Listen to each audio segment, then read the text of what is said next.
the conversation is about freedom of movement, and we're all affected by that at the moment because all the borders are closed in the European Union. So it may be something we're all thinking about. We've got something to say about. We certainly hope so.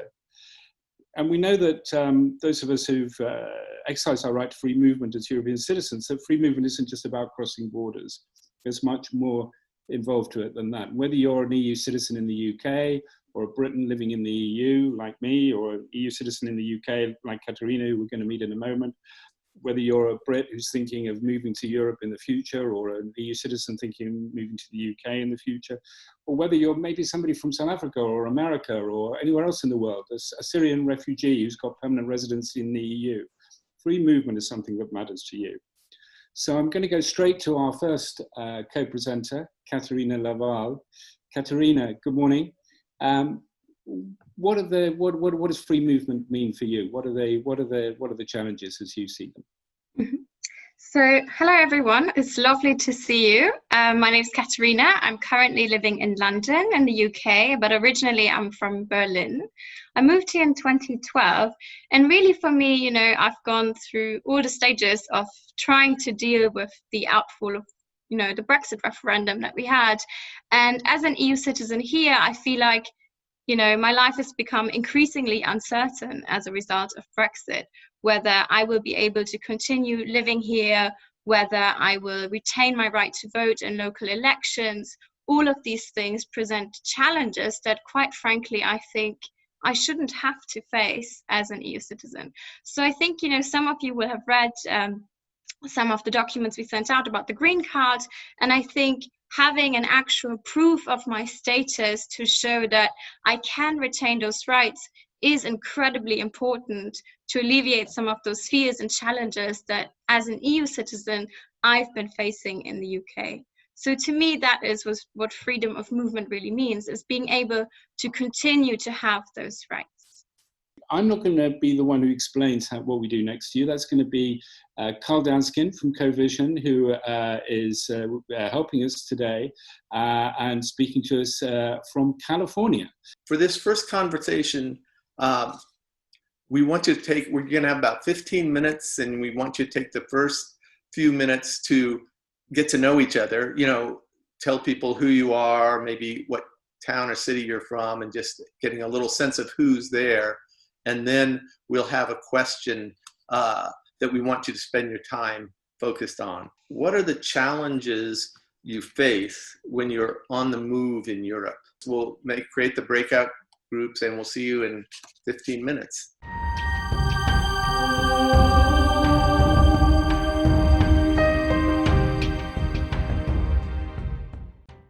For me, what means movement?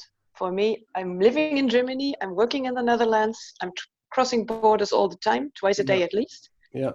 And I didn't do since the last 10 weeks due to the COVID-19 crisis. I really like the point raised by Katerina, that I think there needs to be a policy response, and obviously like something you can do at the political level, but that needs to be complemented by a change of narratives, which is exactly what she said. It's not about, oh, because we've been in the UK for a long time and we have family links, therefore we're entitled to have this, or, you know, we deserve to have it because we work somewhere. It should be something that goes without saying. And within the context of Europe, at least, we are part of the same community. We have shared, rights, fundamental rights based on European citizenship and identity. And you can't just go back on that whenever it fits, you know, your own national narrative, or because you have some kind of problem at home. You know, of course, you have to find. So, Julie, you're saying then that we should be pushing the narrative to say that it's the rights that you have already, and therefore they can't and shouldn't have been taken away. Exactly, Yeah? It's about protecting the rights that you have and expanding them based on the idea that we are part of the same community and we need to foster a sense of community. And you really can't sell to people, you know, the benefits of European citizenship if they don't enjoy that and if they don't realize that and they don't, you know, capitalize on that. All right. Welcome back into the big room. How's everyone doing? So what we want to do right now in the process is just to take a moment out, sort of like a moment of silence, and just think about the conversation you were just in. and what ideas were in that conversation, what your own thinking was about that conversation. So we'll just pause for a minute, let you do that, and at the same time, reflect on this question of how could an EU card benefit you? So just think for a minute about the conversation you just had and this question, how could an EU card benefit you?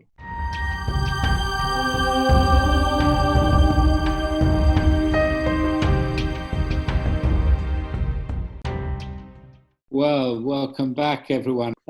We've broken the ice. We've got to know each other a little bit. We're waiting for the trolley to come along so we can get a cup of coffee. And we've still got the second half of the journey. And attention is turning to, what we can do, what we need to do, what needs to happen to facilitate free movement, to get free movement working again in Europe. And so I'd like to introduce now Charlotte Gath, who is a retired GP and a public health expert and lives partly in the UK, partly in Italy. And we'll also be hearing from Katerina again. Charlotte, what do we need to do? What are the three things we need to do in your view? I think from my point of view, I wanted to think a little bit more broadly about the green card and the other people as well, who not necessarily with residency, but people who, as you say, want to travel because of work commitments, family commitments, want to continue to work and travel freely across the EU. And for me, the most important thing, I think, is demonstrating to the EU-UK negotiators the benefits of allowing those people to continue to be able to travel without having an individual application each time, without having restrictions on time frames, that sort of thing, but demonstrating the benefits of continued work links, family links up until now. And I think we have to work out how we do that, whether it's economic or what, but we have to demonstrate the real benefits of allowing that to continue. That's wonderful and wonderfully succinct. And let me echo your appreciation for everyone who's still with us, who's still on board. And Katerina, you're a PhD candidate at the FE in London. How do you see this? What do we need to do from the perspective of students in particular? So let me just reiterate what Charlotte said, that I had a lovely time, discussing with so many different people, and this is like a wonderful opportunity. I think really it starts with conversations like today, right? I think for me, it's great to have specific policy proposals like the green card, but I feel like we also need to work on changing this narrative. Whenever we talk about freedom of movement, I feel like to many EU politicians, or the way it's discussed in the media, it's like this nice optional thing to have, this luxurious good that, in good times we have it, in bad times we chuck it out. And to me, we really need to change that conversation to a narrative about it being a fundamental right that can't just be given away. To me, freedom of movement isn't optional, isn't a nice extra. It's one of my fundamental rights as an EU citizen. And I think that's the way we should be talking about it. So, apart from the kind of very political things we could do, like petitions, cultural projects, maybe creative grassroots things, to changing this conversation to this narrative, I think that'd be a great start. Very excited to continue the conversation. Thank you very much. That's great. The second question that's about to come on the screen, there it is. What should we do to safeguard the free movement of people in Europe? So you'll be back in your small groups now for 15 minutes. This question again is, what should we do to safeguard the free movement of people in Europe? Yeah. What should we do to safeguard free movement of people in Europe? And what should we do locally, nationally, Europe-wide, internationally?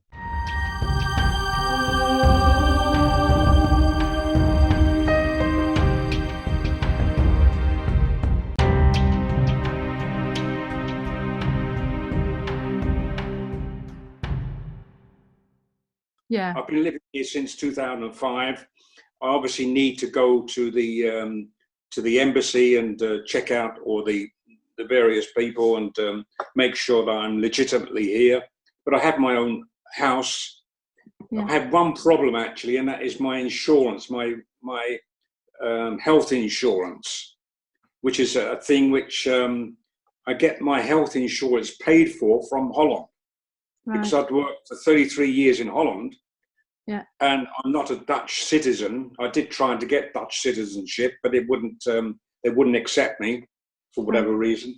But anyway, you've still got a UK passport. I've still got a UK passport. I'm still a UK citizen. Yeah, got it. And of course, that is the point as to whether I ought to take Hungarian citizenship, which I don't really want to.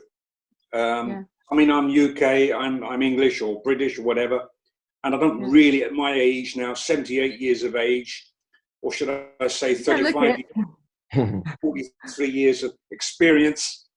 The experience tells me I don't want to really change my citizenship or my so I will probably accept the fact that I have to get a visa or something like that to cross into the European Union. It's still problematic now because we don't, all the negotiations have paused. Nobody quite knows what position the UK is going to take. Nobody quite knows the position the EU is going to take. And if there isn't a settlement about how people can move across borders, whether it's as students, whether it's as migrants, or people just want to come to a particular EU country and settle and just start their lives, I think that clarity is very important. I think New Europeans has a place in that, but again, it's what can and what should take its place in terms of free movement. Should that be reinvigorated somehow? Or do we look at a new form of passporting scheme? But I think those arguments are slightly early and maybe problematic to the current government. All right, everyone is back again. We're going to do the same thing again of sort of taking a pause for a minute and reflecting on the conversation you were in, thinking about that.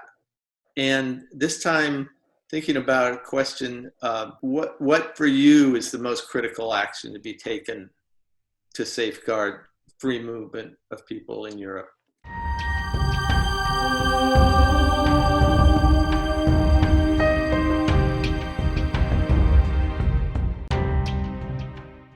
While you were having this last conversation, Paul Henningsen, you haven't met yet, was reading through everything you'd written in the chat the last time to see what's there. So, Paul, what are you seeing? Can you hear me? Yeah. Mm-hmm. Okay. I read through the chat. It was really interesting input, and there are some key elements that I think are common to most chats. One is that it's a green card would be a proof of rights. I mean, you wouldn't have to discuss with anything. You would have certain rights that are fundamental, and they recognize your status. I think that's a key theme of the chats. Another thing is that it makes life so much easier. And I think most people worry about ease of life, and a green card would make your life easier. So I think that's a really important argument for most people, right? So ease of life, simplicity, and then a third factor is somebody mentioned spontaneity. That you actually, if we look at the Europe as a family, you'd like to be able to visit other family members, and you'd like to do it just like that when you get the idea. And it should be easy to visit your family members wherever they may live in Europe. So I think this issue of spontaneous actions is also key. And a couple of chats mentioned the value of growing young people. That young people, they're the future of Europe, and they're used to traveling fast. So it would be a great impediment for them if they couldn't do that. And the green card would ensure that young people could build the future of Europe. And the final word that was popped up time and again was green card as the creator of a true community. The community feeling is actually based on the fact that we can travel and we have free movement. So these are some of the key elements.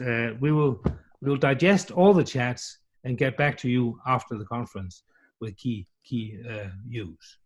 So that's what I have to say. another thing that's been going on just while we've been doing this is that Charlotte and Katerina have been reading through the comments that you put in just now in the chat. They're sort of reading in real time and trying to see what we as a group are thinking about actions to take. So Charlotte and Katerina, what are you seeing? Well, looking through the first section from our first conversation talked a lot about the benefits, and Paul summed it up very clearly as well about the huge benefits of the green card system and an extended green card. What the second bit is mainly focused around is how do we demonstrate those benefits to people? How do we show people? How do we persuade them? And primarily, I think it seems to be that's the UK MPs, UK government, and also, of course, the EU, UK negotiators in the future. But it's very much around we need to demonstrate the potential benefits of retaining those freedoms, both economic and otherwise. And also in our group, Julie described very clearly about the importance of a sort of value, retaining values about citizenship. I think that's a slightly tricky one with the UK government. I don't think they respect that very much, but nevertheless, there's something about demonstrating the values of freedom of movement and then persuading people that there are good hard-nosed reasons as well as very good value-based reasons for retaining it. Thanks so much. I think there were lots of really cool, exciting ideas for, action points. And to me, they're really at, those three different levels that we talked about at the citizens level. And I think it's not just about persuasion, but also just awareness raising that this is already something that we take for granted. We just don't think about it on a day-to-day basis. And something that came up as well in conversations was that now is actually a good reckoning time for people to realize, right now it's being taken away from us. We can't just travel to another country. There are lots of travel restrictions in place. And this is really the first time in, many of our lives that we really feel what it's like when this is not there and this part of our everyday life is not there. And the question is, how can we galvanize that into, this awareness, conscious raising exercise? So I think that's an interesting point. And then I think related to that, there were points about how do citizens become politicized? Do we need more migrants becoming actual political candidates, which ties into our earlier discussions on political rights of immigrants to other EU countries? And then finally, I think there was a really strong focus on political lobbying and political action at different levels. So, obviously lobbying national governments, national MPs, but also obviously the EU, different member states, and making sure that freedom of movement is on the top of their agendas. And I think very nicely, all of these things tie in together, right? In order to place something on the top of the agenda, you need citizens to become aware and conscious, right? So I think actually all of those points were fantastic and they bounce off each other nicely. So I'm very happy that we had this conversation today. All right, so I wanted to give it to you, Roger, to sort of wrap us up here. It's nice to be able to sum up, but I wish I could have done what Paul did and Charlotte and Katerina, responding, but there isn't time, responding to all the amazing things that you've said, so many things that have challenged us, so many things that have encouraged us, I think, with the Green Card campaign. And most important of all, I think, new insights, things that we just hadn't thought of, even though we've been doing this for such a long time. And for me, that is the huge value of this type of meeting. And I think we want to do it again. So we're going to have another series of these webinars. We also have our Tuesday conversations, which you can sign up for on our website. So we hope that to see some of you on our Tuesday conversations, now at the later time of 8 p.m. Central European Time, 7 p.m. in the UK. We really want to practice what we preach. And we're an organisation that believes in you, in the citizen. We believe that that's where the real insights and answers are to be found. And it's not an easy thing to organise. Thank you for your patience, staying with us. But for me, it's been very exciting, very stimulating. And I've learned a lot. And I hope everyone on the call feels that you've had an enjoyable experience and you'll come and ride with us on this train again. So that brings us to the close. Have a great day. Thank you.